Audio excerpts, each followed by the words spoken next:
Olá, tudo bem? Meu nome é André La Selva, eu sou advogado, especialista em saúde pública. Estou fazendo também especialização na área de direito médico e hospitalar. Sou diretor do Instituto Nacional de Tecnologia e Biodireito, que é uma associação que auxilia os portadores de condição grave de saúde, que são seus associados. Tá? Então, por causa desse nosso conhecimento, tanto meu como da doutora Graziele também, chegaram até nós algumas perguntas, tá? Eu vou tentar estar respondendo aqui para vocês de uma forma bem clara, tá? E aos poucos eu vou estar emitindo os vídeos dentro, cada um dentro do seu tema, para ficar até mais compreensivo, com maior clareza. Então, uma pergunta foi referente à compra de veículo com abatimento de imposto. Tá? Então, a pergunta é, se o laudo expedido pelo médico, esse laudo tem que ser para o médico do sistema público, do SUS. Tá? Para que tenha validade perante a Receita Federal, tem que ser. Tá?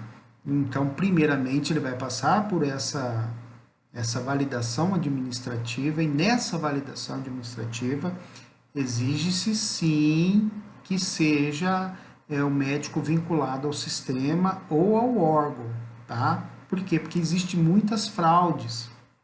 Inclusive no começo desse ano agravou a sanção até para os médicos que dão os laudos. Tá? Então, ele vai responder conjuntamente se houver alguma fraude. Por exemplo, a pessoa não tem aquela deficiência, não foi graduada como moderada ou como grave, e na verdade aquela deficiência era leve, que agora a deficiência leve ela saiu do rol, então as deficiências leves não têm mais o direito ao abatimento desse imposto, tá? Então, junto com isso, também vieram essas sanções mais graves. Então, realmente, para que possa ser validado pela Receita Federal, inclusive esse documento, ele é expedido pela Receita Federal e lá embaixo existe um campo que o médico do sistema vai assinar junto, tá bom? Igual quando nós vamos tirar nossa carteira de habilitação, por exemplo. Você vai fazer o exame lá no Detran, é feito pelo médico que trabalha, que é do Detran. Tá? Então, quando você vai fazer um requerimento pelo imposto para a Previdência Social, por exemplo, então você submete a perícia do INSS. Você pode levar os seus documentos, como o seu médico prescreveu, você pode apresentar junto, mas você vai sofrer a perícia com o especialista regulado pelo Instituto. Tá? Então, você pode, posteriormente, achando que não foi satisfatório a resposta desse médico, desse perito, você pode impugnar essa perícia ou você pode impugnar essa resposta que o médico ali manifestou, tá? Então, realmente, sim, para que possa ter validade pela Receita Federal, sim. Tem que ser o médico que compõe o serviço do sistema público, tá?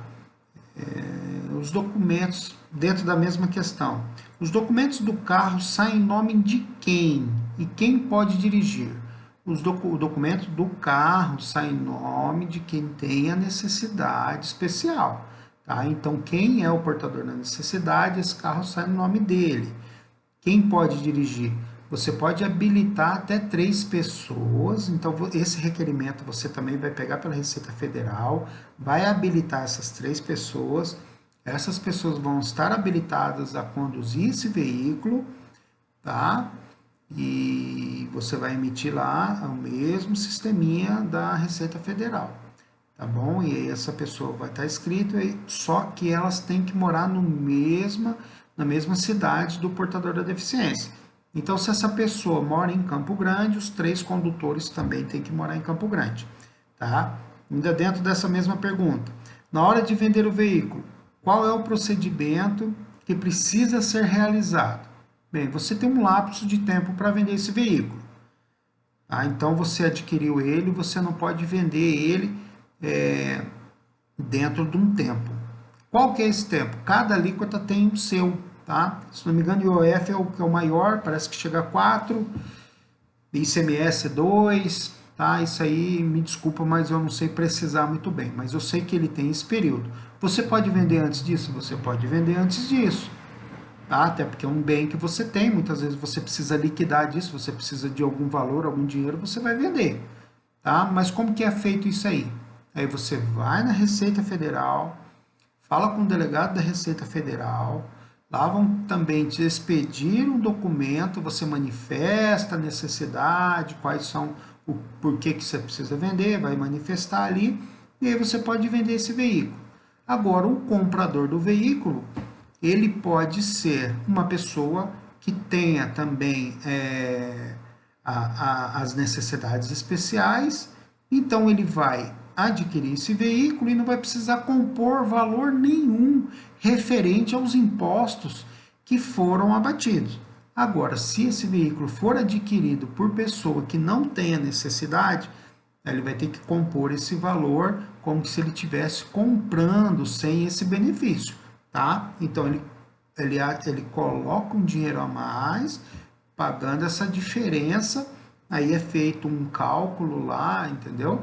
Porque ele já vai estar um carro usado e tal, então, mas ele vai ter que pagar essa diferença, tá bom? Espero que tenha ficado claro. Vou partir para uma outra pergunta, mas nós vamos fazer em um outro vídeo, tá bom? Muito obrigado, fique com Deus.